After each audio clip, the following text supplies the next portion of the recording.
Yeah, and that's one of the things that's fascinated me, as you know, is this idea that we are, in a way, the global brain. Humanity is like the brain of the planet. And I got first interested in this with the whole idea of Gaia, that the Earth is a living system. And I thought, if the Earth's a living system, what's humanity doing here? What's our role? And it struck me what we're good at is sharing information. And what's been happening over history, we've had this process of sharing information through writing and then through telephone and television, but it's been growing the whole time. And now with the internet, we're beginning to link together, like the nerve cells of the global brain are linking together. Billions of us, just as there are billions of cells inside our brain. And it struck me there's a parallel there with what happens with the human brain. It grows in the fetus very fast. We have nearly all the brain cells we ever have by the time we're about 6 months old in the fetus, in the womb. And then after that, it's about connectivity.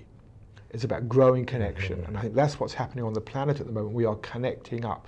And interestingly enough, the global brain is much simpler in its connections than the human brain, much simpler. I mean, cells in the human brain make maybe thousands, tens of thousands, some hundreds of thousands connections with other cells. We're sort of connecting with 2 or 3 cells. Maybe today we're connecting with a few hundred, maybe 1,000 cells through television, whatever. But that connectivity is growing. I think as it grows, we are going to see the emergence of a true global consciousness. Where we actually feel ourselves to be part of the human family. Well, isn't that emerging already? Don't we have the web generation, the web 2.0 world, where we feel as much interest and allegiance with the well-being of the world as we do with our local community?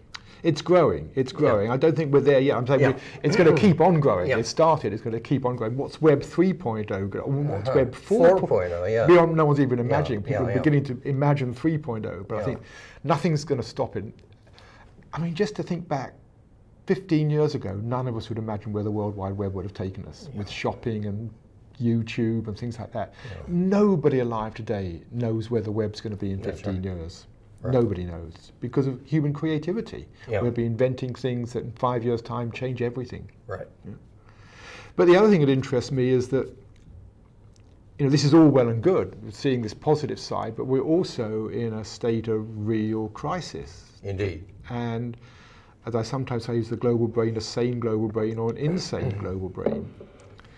And in terms of our evolution, it seems to me at the moment we're just sort of half awake as a species. We've sort of woken up to our own consciousness. We're aware of ourselves, but our idea of ourself is a very limited sense of self. It's very much a sort of ego-bound, survival consciousness. What do I need to survive physically, which leads us to keep on taking things, or survive emotionally, you know, what do you think of me, that sort of stuff, and do I have enough power, how's my status? So we're caught in this sort of very self-centered, limited view of ourselves.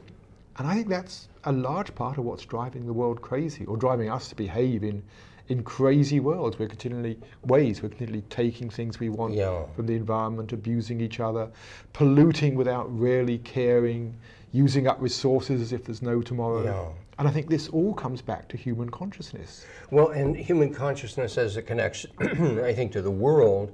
If we look at the world around us and we say, well, it's mostly dead matter and empty space, well, then it makes sense to exploit that which is dead on behalf of the living ourselves. So the last few hundred years, science has said, well, really, it's inert matter and empty space, so the Industrial Revolution really makes sense in that mindset. But now the tools of science, as we were exploring, are beginning to show that there's consciousness there, there's aliveness there in the universe. This is an ancient insight. More than 2,000 years ago, Plotinus said, a Greek philosopher, he said, the universe is a single living creature that embraces all living creatures within it. So the idea that we live within a living universe is an old insight, but it's being newly discovered by these powerful tools of science. And as we discover our connection with the aliveness of the universe, hopefully it's going to take us outside of the narrow kind of materialistic, egoistic, individualist sense of ourselves, and say we're bigger beings, we're on a bigger journey, and there's a bigger life, there's a bigger opportunity here to explore, but we have to wake up. And I think this is the challenge ahead of us. And what I find also interesting is there've been people in history who've woken up. We're not talking about some fantasy of something that, you know, could possibly happen. I think we see this in the wise people, the saints, the sages, that are sort of littered throughout history, people who have actually stepped beyond this sort of egocentric, limited way of being and have become wise, compassionate beings. You know, so we think of the saints. We don't think of saints as being selfish. We think of them as being generous. That's right. They're like St. Francis. The birds come and sit on him because he's so at ease and so careful. They, you know, they won't necessarily come and sit on top of the, you know, your city executive who's so busy, frustrated, and, you know, busy doing things. So these people have a calmness about them, and I think, in a way, this is what we all yearn for. I think we'd all love to be living in a calmer way. We'd like to be less controlled by our egos, you know, and to be feeling more love in our sense, in ourselves. You know, we have this capacity. Right now, science is discovering what I would call a biology of hope. Biology that says we are wired for empathy, for compassion, for connection. And what science is discovering is that not only are we aware within ourselves when someone else is doing something, we can directly experience within our bodies their experience through what are called mirror neurons. And these mirror neurons reflect and imitate what is happening outside of ourselves. And that's powerful for learning, but it's also powerful for empathy, for compassion. So here we are, a society, a biology that's wired for hope, wired for compassion. And yet, even though we're wired for compassion, we're not all the time living up to our capacities for compassion. In fact, studies have shown of teenagers or students in college over the last 30 years, their level of concern for the well-being of others has dropped by roughly 40% in the last 30 years. So at the very time we're discovering our capacity for compassion, our social systems are diminishing that capacity. And so then the question is, why? Why did it drop by 40%? And what they were saying is two things. Number one, they're watching a lot of television, and there's a lot of violence on television, and so what we're imitating is violent behavior. We're using our capacity for mirror neurons not for compassion, but rather to imitate violent behavior. And number two, we're just so busy, we don't have time to think about other people. We're so preoccupied about ourselves getting ahead and our immediate family and circumstance that we don't have the opportunity to really be generous in our compassion. So we are creating a world that isn't necessarily serving us to awaken to our higher capacities. Right. Well, I think almost everything in the world, in our society, is actually in conspiracy against us waking up to who we really are. It wants us to be trapped in this sort of materialistic ego mode. It wants us to go shopping to keep society going. It wants us to think that having more things will make us happier. In fact, just about every advertisement you see is saying, you know, you lack something. If you get this, you'll be happier. So there's this incredible conspiracy that we don't really question. But I think deep inside, we all know this sort of greater truth that, you know, just simply whether or not we're happy doesn't really depend upon just having more and more things, but a lot of it is how we are in ourselves, how we see the world. Right, and that requires a reflective consciousness to say, wait a minute, how am I experiencing this? Not how am I being told this? The average person sees more than 25,000 commercials a year on television, and every commercial is not simply an ad for the product, it's an ad for the lifestyle, a way for looking at yourself in this world. And so if we're going to be aware, conscious, moving through life, we have to take back our lives from the advertisers and from the corporate mindset and be authentic here in the world. And that's a real challenge in today's life. And what gives me hope is that I see this is beginning to happen. There's a grassroots movement, not just taking back the power from advertising and things for ourselves, but also people beginning to explore how we can wake up. How can we become more loving, compassionate beings? And I think this has been going on really since the 60s. Since the 60s. I think what happened in the 60s started this, really it's a spiritual quest.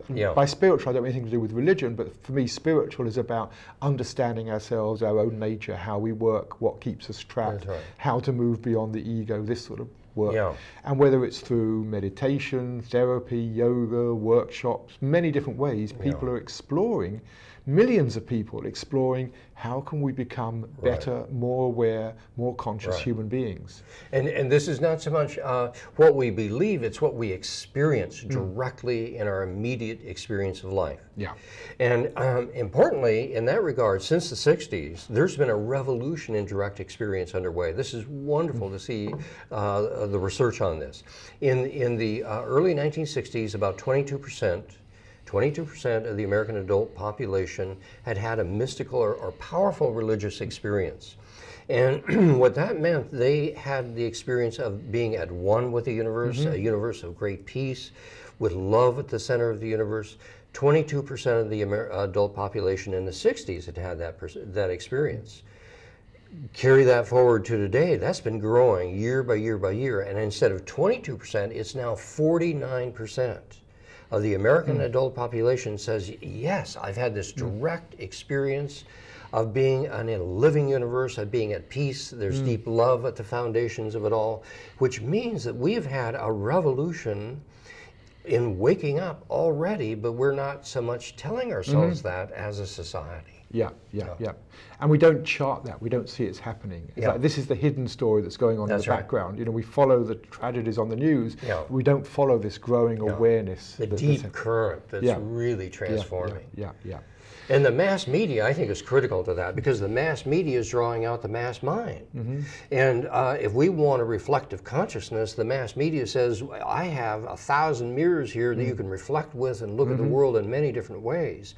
And so, in a sense, through the communications revolution, we are acquiring a revolution in consciousness, like it or not, at a global level. Yeah. So, it's exciting times, challenging times, but I think really, for me, these are the most exciting times to be alive. I wouldn't swap it for any other period in history. This is where everything is coming to a head. Both the dangers and the possibilities and the right now, this time in human history. I like to say there's one unique quality to our times, and it makes all the difference, and it is that the circle has closed. And there's no escape anymore. We have to come together as a human family and deal with the challenges that we have and extraordinary opportunities. And I see this as a time of maturation in consciousness for the human family. And we need to be more conscious of how we relate to the earth as a physical structure, more conscious how we relate to other humans as just life on earth, and more conscious of the universe that is our larger home. Yeah. So these are some of the things we're going to be exploring. Looking at these times, what they're about, where we're going, the challenges we face, and as I said at the beginning, the bigger picture of who we are. What's it all about? What's it all about? Are there really beacons of hope here that we can have a hopeful view of the future? Can we make it through? And what's it going to take? What's it really going to take? Well, we'll find out. To be continued. Stay tuned.